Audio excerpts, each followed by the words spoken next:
Imagina tú, con tus 22 años, bajando del autobús después de un turno agotador de trabajo. Las piernas pesadas, la bolsa al hombro, la cabeza llena del ruido de la fábrica que aún no se ha ido. Solo querías llegar a casa y descansar. Doblas la esquina y entonces lo ves.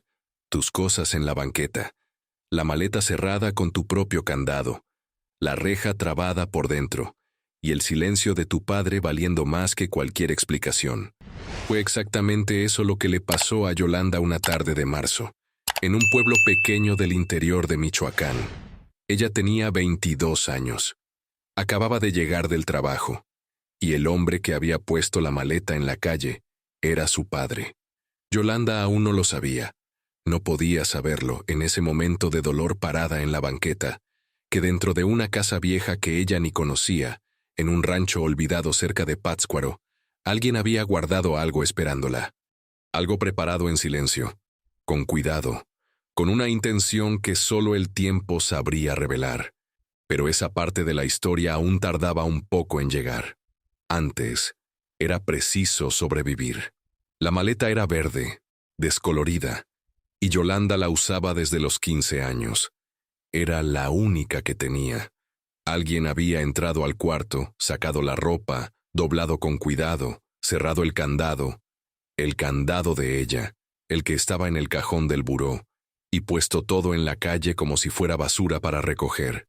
Había deliberación en ese gesto. No era rabia impulsiva. Era una decisión tomada con calma, con tiempo, y tal vez hasta con una satisfacción discreta que ella prefería no imaginar. Se quedó parada en la banqueta por unos segundos, mirando la ventana de la sala donde la cortina se movía levemente. Entendió que él estaba ahí dentro, esperando oír su voz suplicar, esperando que ella golpeara la reja, esperando confirmar para sí mismo que había hecho lo correcto al deshacerse de ella. Yolanda no golpeó, no llamó, tomó la maleta, la cargó al hombro con dificultad y se fue sin mirar atrás. El padre de Yolanda se llamaba Osvaldo Ramírez, y era un hombre que gustaba de explicarle a los demás lo que eran. Para él, Yolanda siempre había sido un problema. No por maldad visible, no por violencia declarada, sino por la ausencia que duele más que el grito, la indiferencia organizada, la frialdad cotidiana, el modo de mirar a la hija como si fuera un cálculo que no cuadraba. La madre de Yolanda había muerto cuando ella tenía 4 años, de una fiebre que nadie supo explicar bien, y Osvaldo se había casado de nuevo 5 años después con Gertrudis, una mujer de Zamora que llegó a la casa con 2 hijos pequeños y una voluntad clara de reorganizar todo. Yolanda fue reorganizada para afuera, no de una vez, no con un anuncio. Fue despacio, como la erosión de un barranco. Primero perdió el cuarto y pasó a dormir en el porche convertido en habitación. Después perdió el lugar en la mesa los domingos, porque la mesa se había quedado chica. Después perdió el derecho de usar la lavadora, porque Gertrudis necesitaba lavar la ropa de los hijos, y el agua era cara. Yolanda aprendió a lavar la ropa en el lavadero del fondo con un balde de plástico azul, todos los sábados, sin importar el frío. A los 16 años, le pidió a su padre que la ayudara a pagar el curso técnico en administración. Él dijo que no tenía dinero. 2 meses después, los hijastros recibieron bicicletas nuevas para Navidad. Yolanda no lloró. Había aprendido que llorar frente a Osvaldo era darle una información que él usaría después. En cambio, fue a la mercería del pueblo, pidió trabajo a doña Cinta, y pasó los 2 años siguientes trabajando los sábados y días festivos, hasta juntar lo suficiente para pagar su propio curso.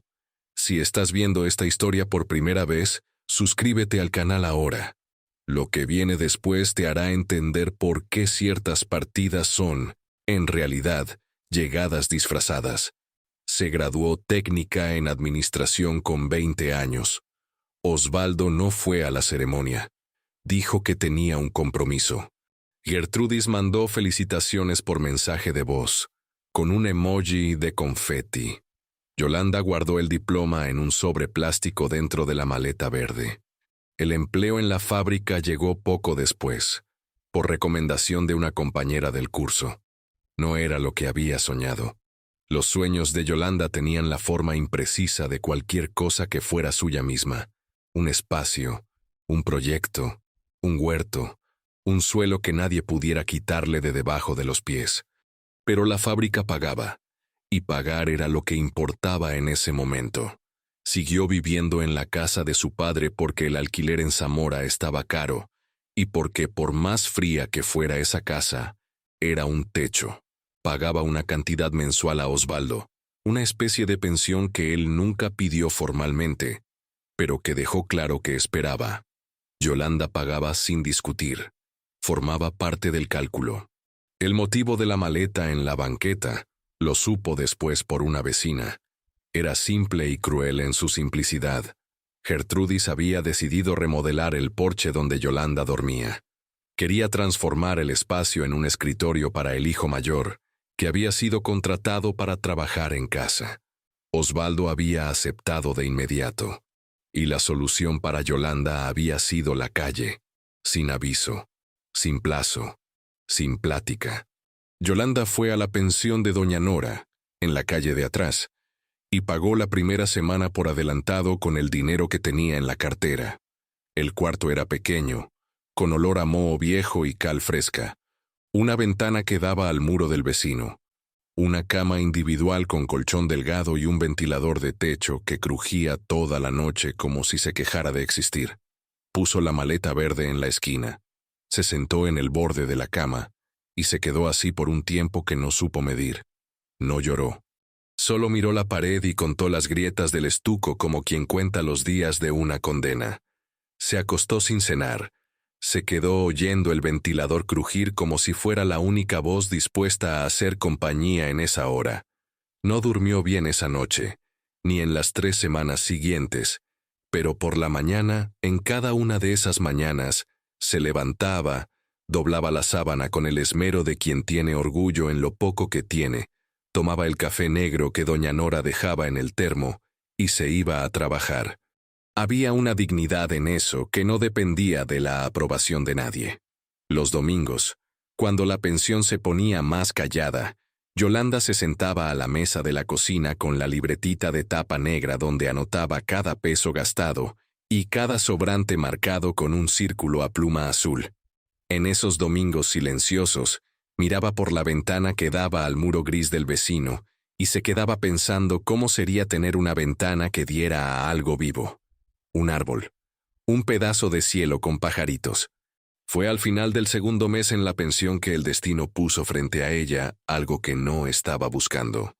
Estaba sentada en una banca de la plaza a la hora de la comida, en uno de esos días de cielo blanco y calor seco del interior, comiendo un pan con queso que había traído de casa, cuando doña Clotilde, la jubilada que vendía paletas en un carrito cerca de la fuente, una mujer menuda con sombrero de paja y guaraches, se acercó, se acomodó el sombrero y dijo, sin más ni menos, «Muchacha, ¿no quieres comprar un rancho?» Yolanda la miró como si hubiera hablado en otro idioma. «¿Rancho? Ahí cerca de Pátzcuaro, de mi primo Arturo. Pobrecito, ya no tiene condición de cuidarlo, está de salud mal, quiere vender barato, rápido. Tiene casa, tiene tierra. Tiene 2 marranos que él criaba. Está un poco abandonado, pero es tierra buena». Yolanda guardó el número de Arturo en el celular sin creer que haría algo con él. Esa noche, acostada en el cuarto con el ventilador crujiendo, se quedó mirando el techo y pensando en una cosa que nunca había pensado antes con tanta claridad. Tenía un ahorro que Osvaldo no sabía que existía. Dinero guardado peso por peso, mes por mes, desde el primer sueldo de la fábrica. No era mucho, pero tal vez alcanzara para un rancho que nadie más quería. Y en ese momento, por una razón que no podía explicar, una razón que era menos pensamiento y más sensación, como cuando el cuerpo sabe antes que la cabeza, la idea de tener un suelo que fuera suyo pareció la única cosa en el mundo que tenía sentido. Aunque fuera un suelo con 2 marranos flacos, aunque fuera una casa vieja en medio de la nada, aunque todo el mundo lo viera como locura, aún no sabía qué guardaba ese rancho. Aún no sabía que las paredes de esa casa vieja tenían memoria. Que alguien, mucho tiempo antes, había dejado algo ahí dentro esperándola. Esperando con la paciencia silenciosa de quien siembra sin saber cuándo será la cosecha. Por mientras, cerró los ojos, oyó el ventilador crujir y decidió llamar a Arturo a la mañana siguiente. Arturo Vargas tenía 73 años y una voz que parecía venir de dentro de un pozo. Cuando Yolanda llamó a la mañana siguiente, contestó al segundo toque, como si estuviera esperando, y habló tan despacio que ella tuvo que sostener el teléfono con las dos manos para no perder ni una sílaba.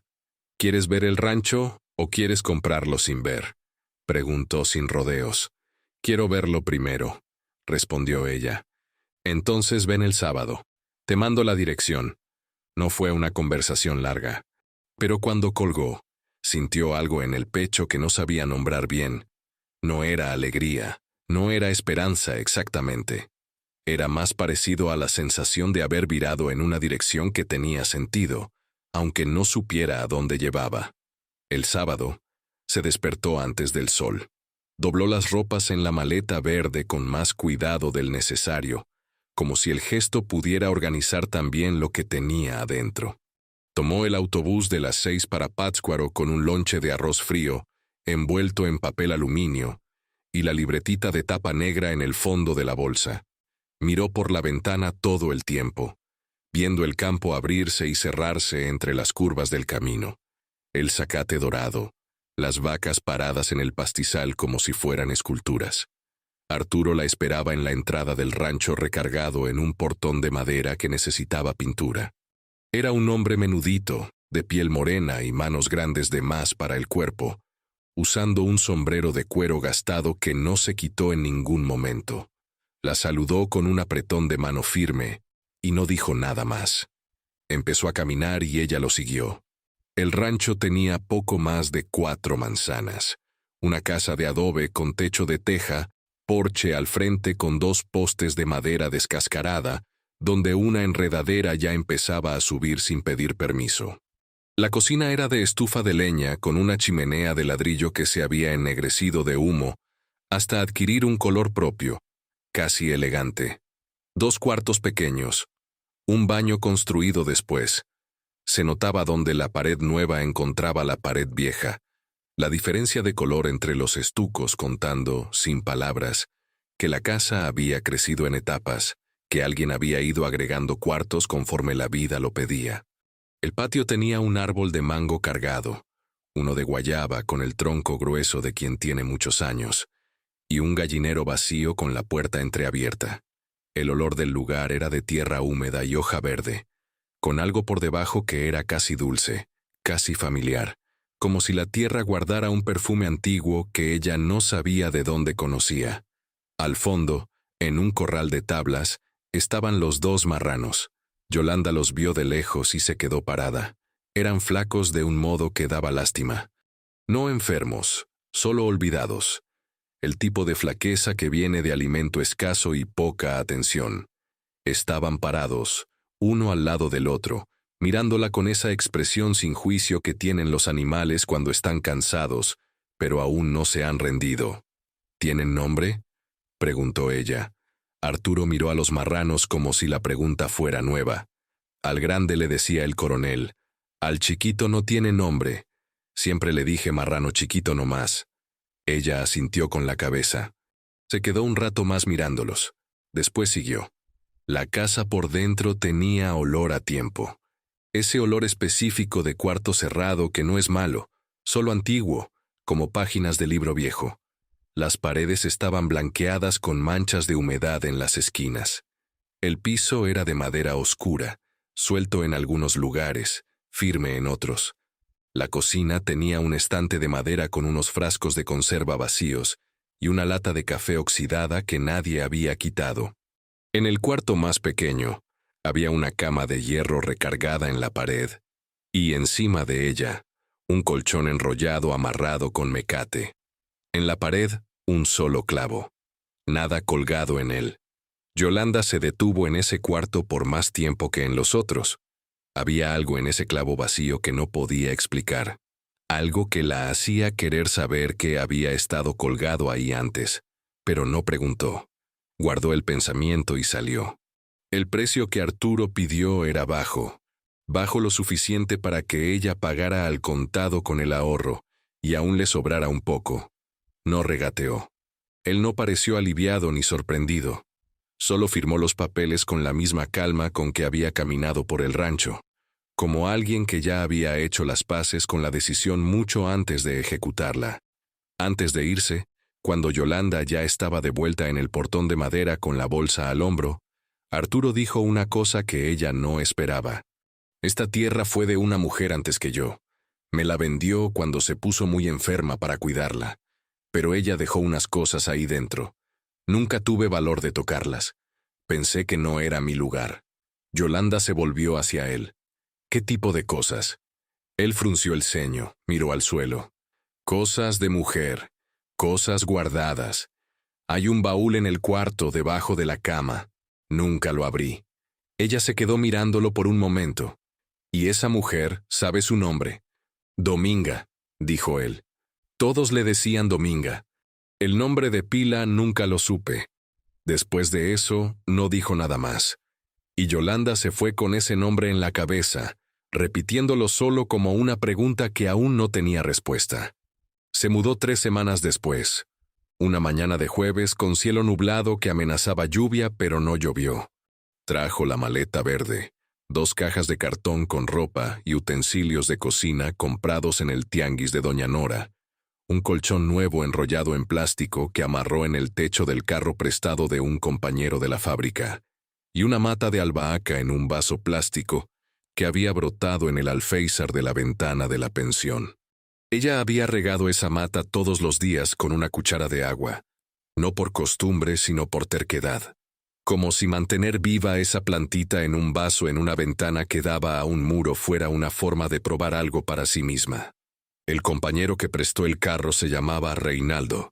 Tenía unos 50 años y no hizo preguntas. Ayudó a descargar todo en silencio. Tomó un vaso de agua, dijo suerte con un gesto de cabeza, y se fue. Yolanda se quedó sola en el patio, con la tarde llegando despacio, y los 2 marranos mirándola del corral. Van a comer mejor a partir de hoy, dijo en voz alta, más para sí misma que para ellos. El marrano chiquito hurgó el hocico. Ella pensó que podía contar como respuesta. Esa noche durmió en el suelo del cuarto mayor, en el colchón nuevo aún con olor a empaque, y oyó los ruidos del campo con una atención que la ciudad nunca le había pedido. El viento en las tejas, la rana allá afuera, una puerta crujiendo en algún lugar de la casa, muy despacio, como si alguien la empujara con cuidado para no despertar a nadie. Encendió la linterna del celular, iluminó el pasillo. No había nada. La puerta del cuarto menor estaba entreabierta, el mismo cuarto con el clavo vacío en la pared. Fue hasta allá, empujó la puerta, iluminó el espacio. Todo igual, la cama de hierro, el colchón enrollado, el clavo. Pero esta vez bajó la linterna debajo de la cama y vio el baúl. Era de madera oscura, con bisagras oxidadas y un candado pequeño que el tiempo había corroído hasta trabarse por sí solo. Tenía una asa de cuero gastada en cada lado, gastada en el medio del arco, como quien la usa con frecuencia. Y encima de la tapa, alguien había puesto, en algún momento hacía cuanto ella no podía decir, un pañuelo bordado doblado con esmero, como si fuera un regalo esperando ser abierto. El bordado era de hilo azul, con un dibujo que tuvo que iluminar más de cerca para entender. Una flor simple, de 6 pétalos, hecha con punto lleno. Yolanda se quedó agachada frente al baúl por un largo rato, con la linterna en la mano y el corazón latiendo más rápido de lo que la situación parecía justificar. No lo abrió esa noche. Apagó la linterna, volvió al colchón, se quedó mirando el techo oscuro y pensó en Arturo diciendo, «Nunca tuve valor de tocarlo, nunca lo abrí, pensé que no era mi lugar».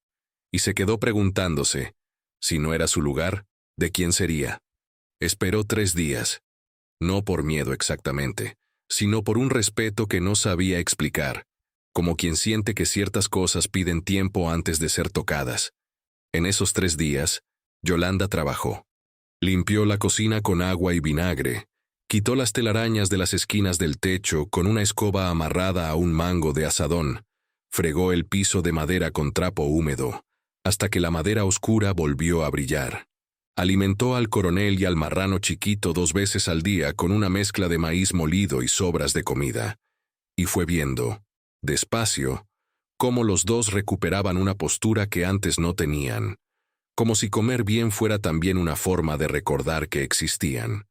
A la mañana del 4.º día, entró al cuarto menor, se arrodilló frente a la cama de hierro y sacó el baúl despacio, con cuidado, como si el objeto pudiera romperse, o como si romperse pudiera ser ella. El pañuelo bordado con la flor de 6 pétalos estaba donde lo había dejado, doblado con el mismo esmero de antes. Lo tomó con las 2 manos, sintió la textura del bordado bajo los dedos, y lo firme, punto lleno, hecho por alguien que sabía lo que hacía y tenía tiempo para hacerlo bien. Guardó el pañuelo con cuidado sobre la cama y volvió al candado. Estaba oxidado, trabado desde años. Fue a la cocina, tomó el aceite de cocina que había traído en la caja de cartón, lo goteó en la cerradura, esperó unos minutos. Volvió con unas tenazas viejas que había encontrado en un cajón de la cocina. Trabajó con calma, sin forzar, sin prisa. Y después de unos 20 minutos, el candado cedió. Dentro del baúl había un orden que la sorprendió. No era el caos de quien guarda a las prisas. Era la organización de quien tuvo tiempo. Pensó en cada cosa. Eligió el lugar de cada objeto con intención. A la izquierda, ropa doblada, unas piezas de tela gruesa, un rebozo de lana color arena, 2 blusas de botones que debían ser de una mujer mayor. A la derecha, un paquete de tela amarrado con mecate, y debajo de todo, casi en el fondo, una cajita de madera con tapa de encaje. Yolanda tomó primero el paquete de tela, desató el nudo del mecate despacio. Dobra por dobra, la tela se abrió hasta revelar lo que había dentro.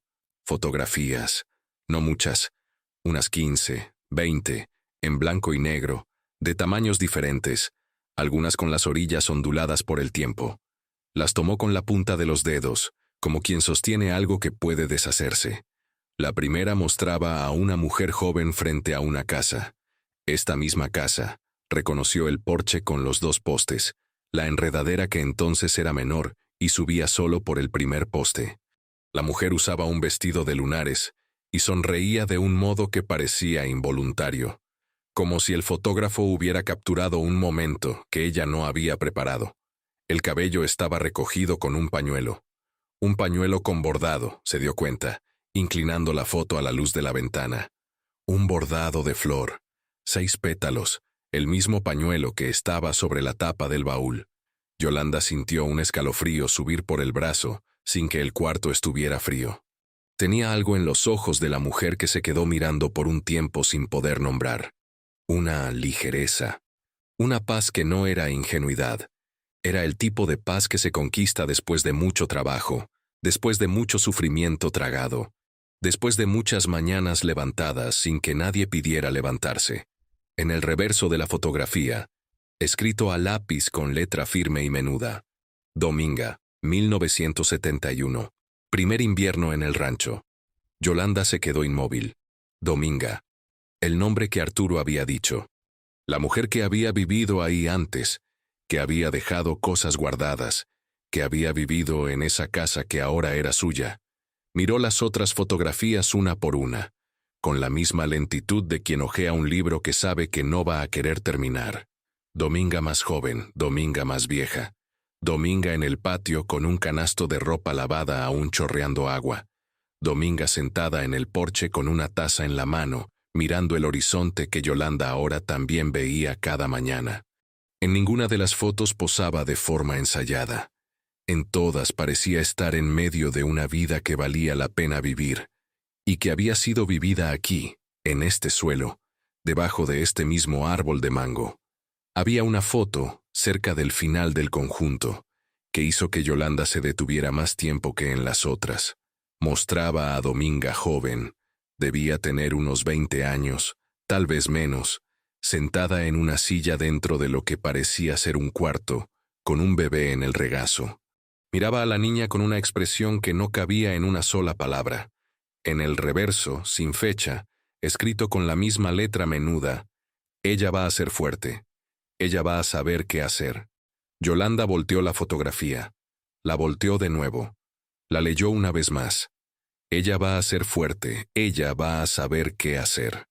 La cajita de madera estaba en el fondo del baúl. Era pequeña, del tamaño de una caja de zapatos de niño, con una tapa de encaje que salió sin esfuerzo.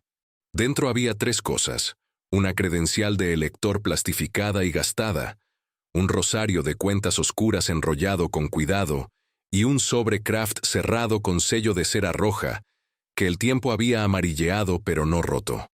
Tomó la credencial primero.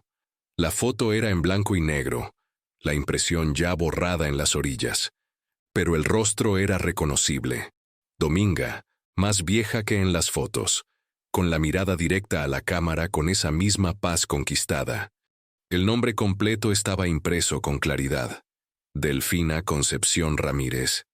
Yolanda sintió que la sangre se detenía por un instante. Ramírez, el apellido de su padre, el apellido de Osvaldo, el apellido que ella misma llevaba. Se quedó arrodillada en el suelo con la credencial en las manos por un tiempo que no supo medir. Allá afuera, el viento movía las hojas del árbol de mango y el marrano chiquito gruñó una vez, bajito, como si comentara algo que solo él sabía. La cabeza de Yolanda fue uniendo puntos despacio, con la cautela de quien tiene miedo de llegar a una conclusión que va a cambiar todo, y al mismo tiempo, con la sensación extraña de que algo se estaba encajando, como una puerta que se abre sin ruido, después de años atascada. Delfina Concepción Ramírez. Dominga. Una mujer que había vivido en esta tierra, que había guardado estas fotos con este cuidado, que había escrito en el reverso de una fotografía de bebé: ella va a ser fuerte, ella va a saber qué hacer. Ramírez, el apellido de su padre, el apellido de Osvaldo, el apellido de ella.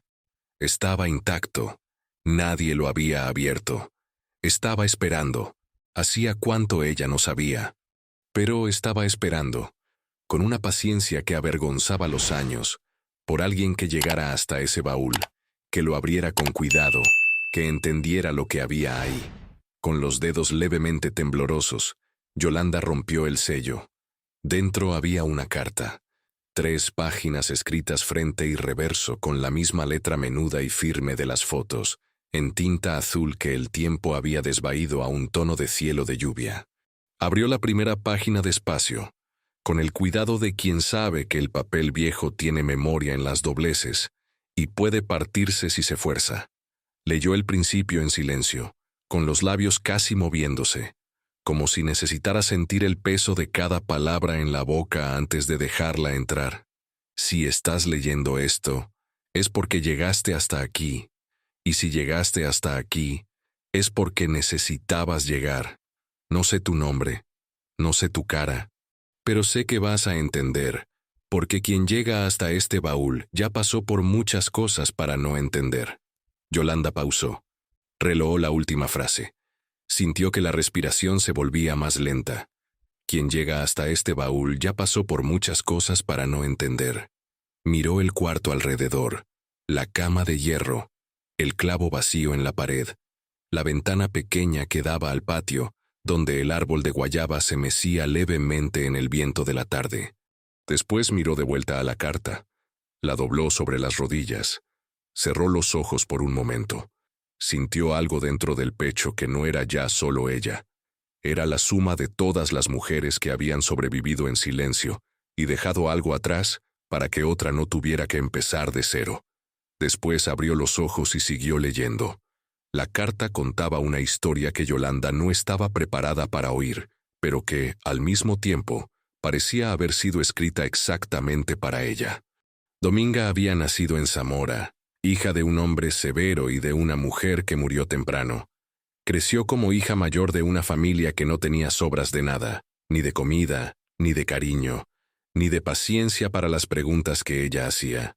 Con 18 años, se casó con un hombre que le prometió rancho propio y vida nueva. El hombre cumplió la promesa del rancho. La vida nueva tardó más en llegar. De ese matrimonio nació un hijo. Solo uno. Un niño que Dominga crió con todo lo que tenía y que, cuando creció, se fue a la ciudad sin mirar atrás, llevándose con él a la mujer que eligió y dejando a la madre como quien cierra una puerta que no necesita volver a abrir. El niño se llamaba Osvaldo. Yolanda dejó de leer. Se quedó mirando el nombre en la carta como si pudiera cambiar si esperaba lo suficiente. Osvaldo, el hijo que se fue, el hijo que no volvió, el hijo que había puesto su maleta en la banqueta sin ceremonia, sin aviso, sin siquiera una plática. Volteó la página con los dedos que ya no temblaban. Ahora estaban firmes, con una firmeza que venía de algún lugar más hondo que la voluntad. Dominga escribía sin amargura. Eso era lo que más sorprendía. No había acusación en las frases, no había veneno en las palabras. Había solo el relato de una mujer que había vivido el abandono con la misma dignidad con que había vivido todo lo demás, como quien aprende temprano que el dolor no necesita público para ser real. Osvaldo no era malo, escribía ella.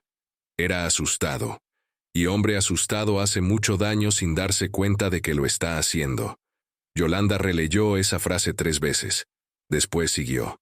En la segunda página, el tono de la carta cambiaba. Dominga dejaba de contar y empezaba a explicar, con una claridad que parecía ensayada, no de quien memoriza, sino de quien pensó mucho antes de escribir. Describía lo que había dejado guardado y por qué. El rancho había sido registrado a su nombre desde el principio del matrimonio, por insistencia de ella, en una época en que una mujer registrar tierra a su nombre era motivo de chisme en el pueblo. El marido había aceptado por amor, o por cansancio. Ella no lo especificaba, pero el hecho era que la tierra era suya. Siempre lo había sido.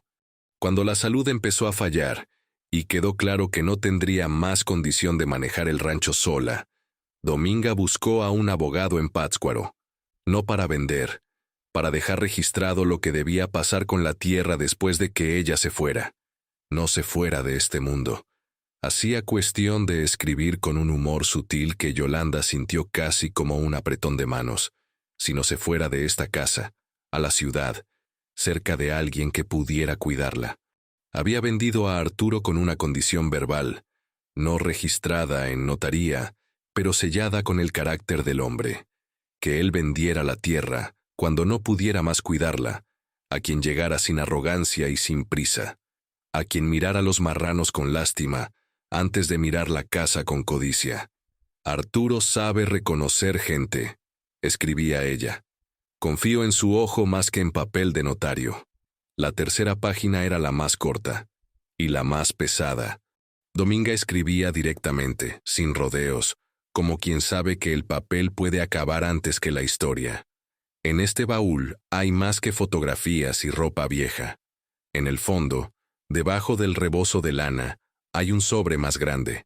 Dentro están los documentos originales del registro de esta tierra, y una declaración que escribí y reconocí en notaría en 1987, diciendo que cualquier descendiente directo mío tiene derecho de preferencia sobre esta propiedad, si algún día cambia de manos.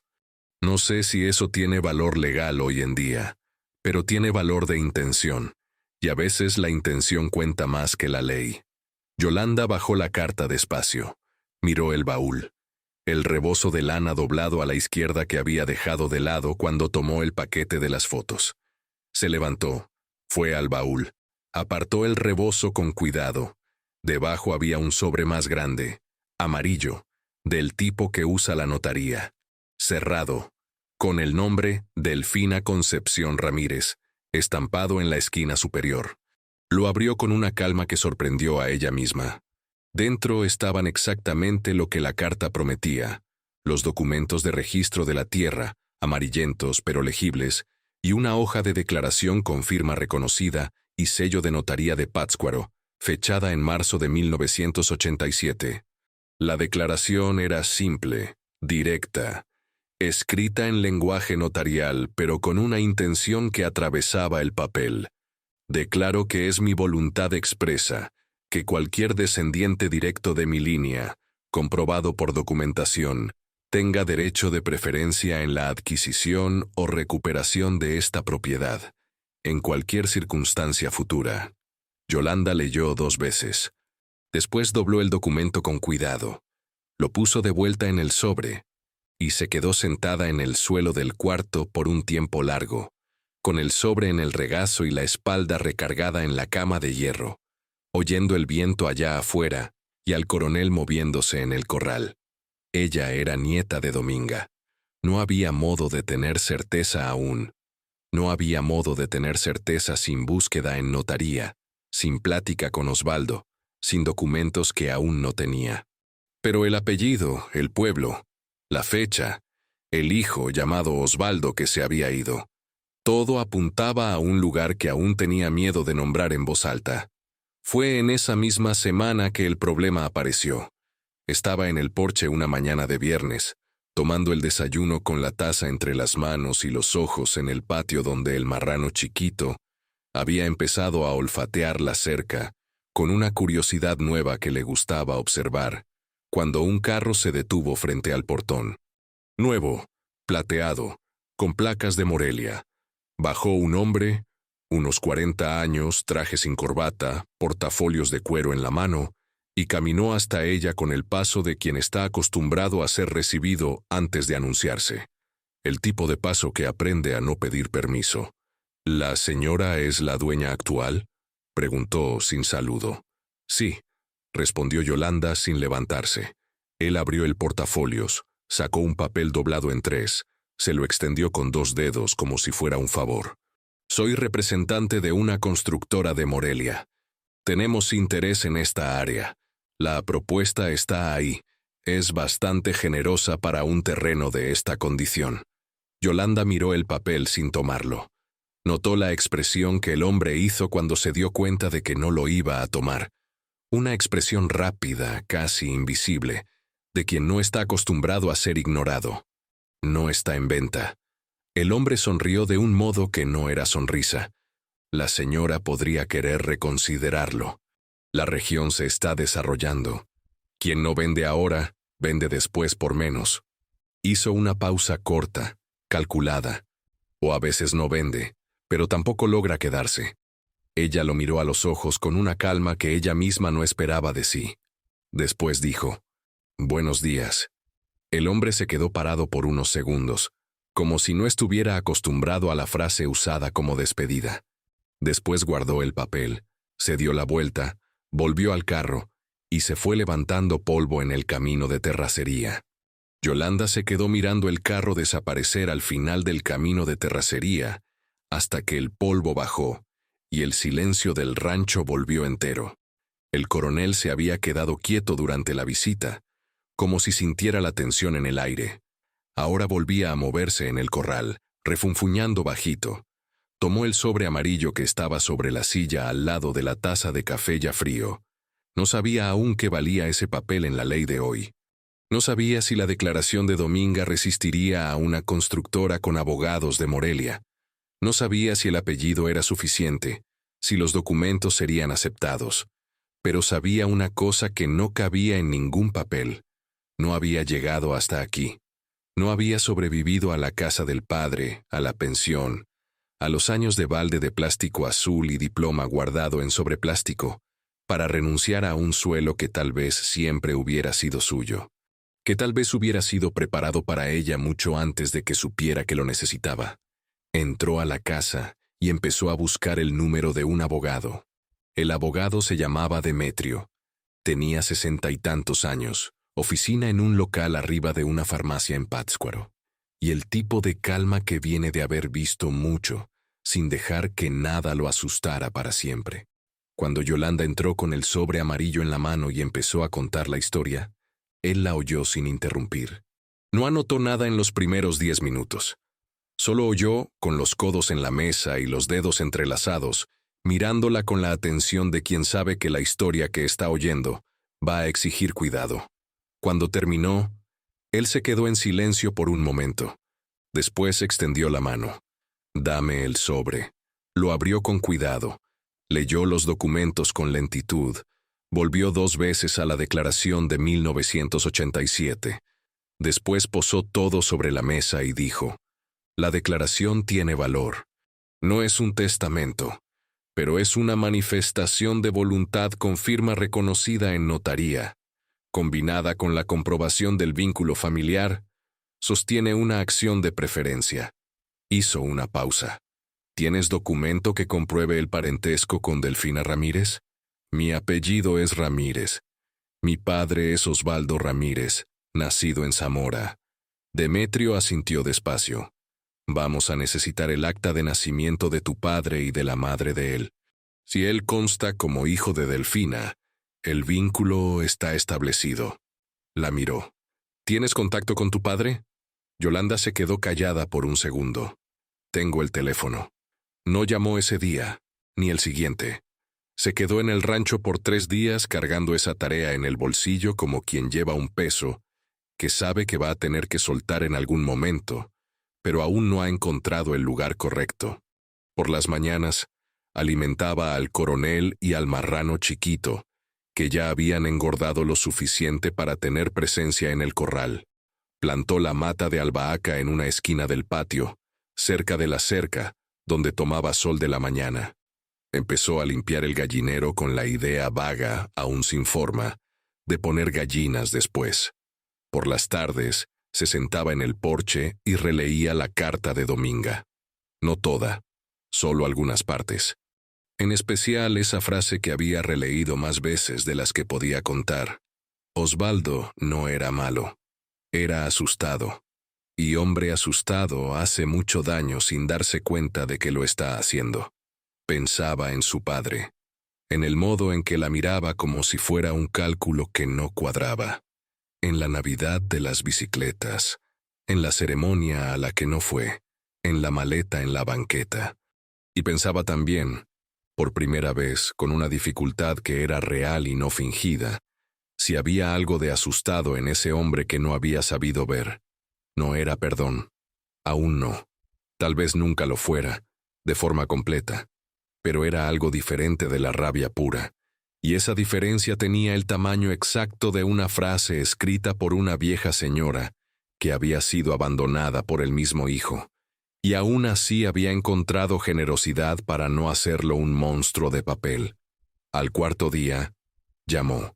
Osvaldo contestó al 5.º toque, con la voz gruesa de quien estaba dormido o de quien no esperaba la llamada. «¿Yolanda?» «Soy yo». Fue directo. «Necesito tu acta de nacimiento. La original, o una copia certificada. Es para un trámite legal». Silencio del otro lado. «¿Qué trámite?» «Tiene que ver con tu madre, con Delfina Ramírez». El silencio que vino después era de otro tipo. Más pesado, más largo. ¿Sabes quién era ella? La voz de Osvaldo había cambiado de tono, salido de la defensiva y entrado en algo que ella no sabía nombrar bien. Sorpresa, tal vez, o algo más parecido a vergüenza. «Vivo en el rancho de ella», dijo Yolanda. «Encontré el baúl. Leí la carta. Más silencio. Ella esperó sin llenarlo. ¿Ella hablaba de mí en la carta?» Hablaba. Una pausa. Sin rencor. Oyó a su padre respirar hondo del otro lado de la línea. 1 vez. 2. «Voy a buscar el acta», dijo por fin. «Te la mando». Colgó. Se quedó mirando el patio donde la albahaca ya había echado raíz en la tierra nueva. No sintió victoria. No sintió alivio completo. Sintió algo más quieto que eso. La sensación de que una puerta había sido abierta sin que nadie tuviera que forzarla. El acta llegó por correo 12 días después, dentro de un sobre simple sin carta de por medio. Solo el documento. Osvaldo Augusto Ramírez, hijo de Delfina Concepción Ramírez y de Ramiro Vargas. El mismo apellido de Arturo, se dio cuenta, y entendió de dónde venía la confianza entre ellos. Demetrio llevó el caso. La constructora mandó una notificación. después otra, después un abogado que habló más alto de lo necesario en una audiencia preliminar. Demetrio no alzó la voz en ningún momento. Presentó los documentos con el orden de quien lo había organizado todo con anticipación. La declaración de 1987, el acta de nacimiento, el registro de compra con la fecha y el valor, una declaración escrita y firmada por el propio Arturo, confirmando la condición verbal establecida con Dominga. El proceso duró 7 meses. La constructora retrocedió antes de llegar a juicio. El rancho se quedó. Yolanda tenía 23 años cuando recibió la confirmación formal de que la tierra era suya, no solo por la compra, sino por el vínculo, por la intención, por la voluntad de una mujer que había pensado en el futuro con más cuidado del que cualquier presente había merecido. Estaba en el porche cuando Demetrio llamó con la noticia. Agradeció, colgó, se quedó callada por un momento. Después, fue al corral. El coronel había crecido tanto que el nombre ya no parecía irónico. Había algo imponente en él, una presencia tranquila de quien ocupa su propio espacio sin pedir perdón. El marrano chiquito seguía chiquito, pero sano, curioso, con el hocico siempre en movimiento. Se agachó frente a la cerca y se quedó mirándolos por un rato. «Nos quedamos», dijo en voz baja. En los meses siguientes el rancho fue cambiando despacio. El gallinero ganó 6 gallinas. El huerto creció con acelga, cebollín, jitomate y calabacita. El árbol de guayaba dio fruto en ese primer invierno, y ella hizo mermelada una tarde de sábado, con la misma concentración que había usado para pagar el curso. El diploma salió del sobre plástico de la maleta verde, y se colgó en la pared de la cocina. No el clavo del cuarto de Dominga. Ese lo dejó vacío como memoria que no necesitaba objeto para tener peso. Fue una tarde de abril cuando tomó una decisión que no había planeado. Una muchacha de unos 15 años se había parado frente al portón, flaca, mochila al hombro, con un modo de quedarse quieta que Yolanda reconoció antes de entender de dónde. Era el modo de quien no tiene certeza de ser bienvenida en ningún lado.